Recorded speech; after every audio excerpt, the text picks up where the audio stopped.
So let's start our recipe by making sure that all of our ingredients are at room temperature.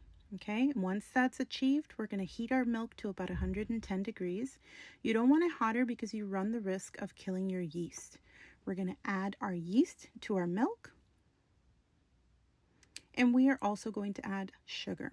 I added all of my sugar because I know my yeast is alive, but if you just want to test it, just add a tablespoon. We're going to mix this and leave it at room temperature to rise. Once it has risen and you know it's alive, it'll look foamy like this. And we're basically ready to move on. We're going to add this to our mixer. And now we're going to add our butter. You can use lard, you can use shortening. I'm using butter, but you can do a half and half, butter and shortening, butter and lard, all lard. It's up to you. It's just a fat. We're also going to add a room temperature egg. And we're going to add our starter. I have made this recipe without the starter. I just really like the after flavor that it gives. Once our dough is baked, it has a particular flavor. My cat. I'm also going to add half a cup of condensed milk. This is only necessary if you want your buns to be really sweet. I have tested other sweeteners. I like the condensed milk. So here we have 6 cups of flour that I measured. I'm not going to dump 6 cups of flour into our mix because you might not need all 6 cups. Depending on the weather, the temperature, your altitude, it'll differ and it'll affect the amount of flour that you might need for the recipe. So we're going to start our mixer and we're going to start adding flour, allowing all of those ingredients to mix. This takes time.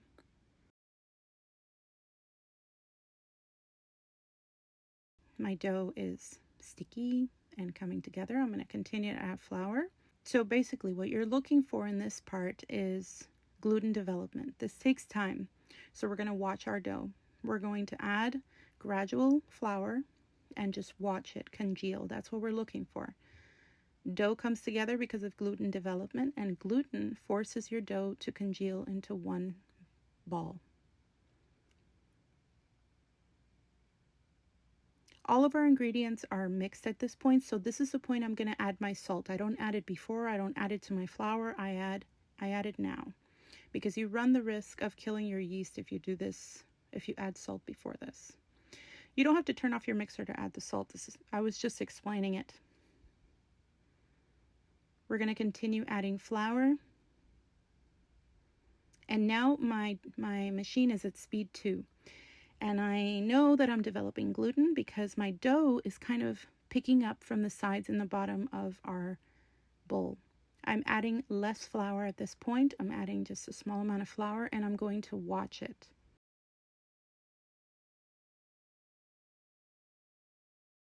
My dough at this point is coming together, so I'm going to be really careful about adding extra flour that I might not need.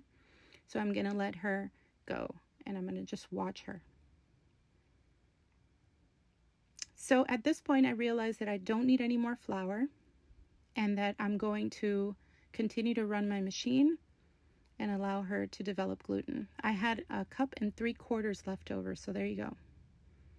I'm going to set an 8-minute timer and I'm going to let my machine go at speed 2. And once your 8 minutes have elapsed, your dough is ready. So we're going to turn off our machine, take out our hook. And now I want to show you, if you put your hand in your mix and you come up with ingredients and it's very, very sticky to the point where your hands are messy, you might need more flour or more mixing time. So I'm going to set this in a warm place for 1 hour to rest and rise. After our first hour has elapsed, your dough should be puffy, and we're going to punch it down or slap it down, whatever you want. Take out the gases from your dough. And my dough, there shouldn't be anything on my hand. It should just be clean. We're going to pull our dough as well. We're We're going to grab it, lift it, and fold it over. Turn your bowl, grab it, lift it, and fold it over. Again, grabbing, lifting, folding over. You're getting rid of gases, you're mixing, you're doing all the things. As you can see, I'm not using any excess flour. I don't like to do that. It affects the flavor. I'm going to let this rest for about 10 minutes or 5 minutes. And now that our time has elapsed, we're going to form our dough. I'm going to work without flour on my surface, but if you don't feel safe, please go ahead and add flour to your work surface. I'm going to work this, and I'm going to stretch it out so that we can cut the pieces that we're looking for. I'm working my dough. My dough is not sticking anywhere. It's clean. I'm just stretching it, and stretching it. You'll notice that I'm using the tips of my fingers, and I'm just going and taking out gas and stretching her out. You can use a rolling pin here. Go ahead. Now that it's stretched out, I'm going to take my scale, and I'm going to do them in 3 ounces. 3-ounce balls. I'm just going to cut them, weigh them, make sure they're 3 ounces. And I'm going to continue to do this for all of my dough.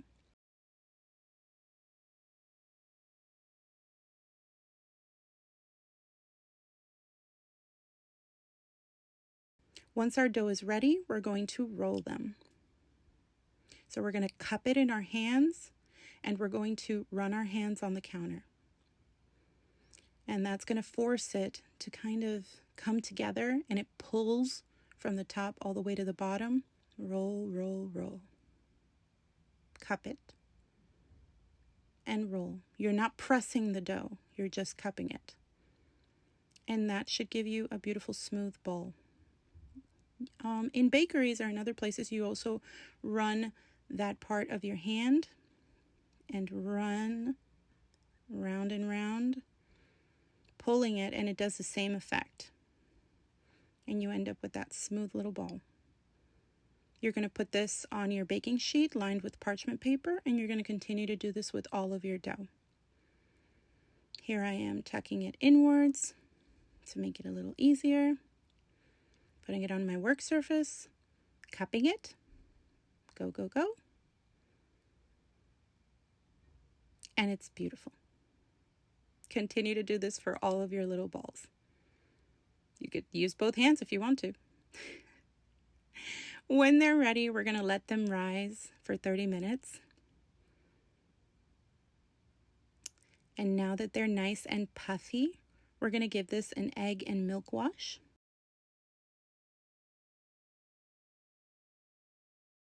That just helps with color. We want them to be pretty when they come out of the oven. And now we are also going to add some sesame seeds. You can just bake these without the sesame seeds. I just love how it looks and the flavor that it gives. It's very subtle. Now that they're puffy and ready, we're going to bake these in the oven.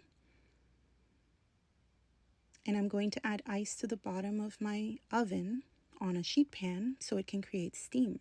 I'll show you. That's what you want. When they're done baking, they're going to look so good, and it smells so good. They're beautiful. It's an easy dough to work with and an easy recipe to learn, and I really, really hope you guys enjoy this. I'm going to cut into it so you can see the inside. They should be fluffy like this, very, very soft, shiny.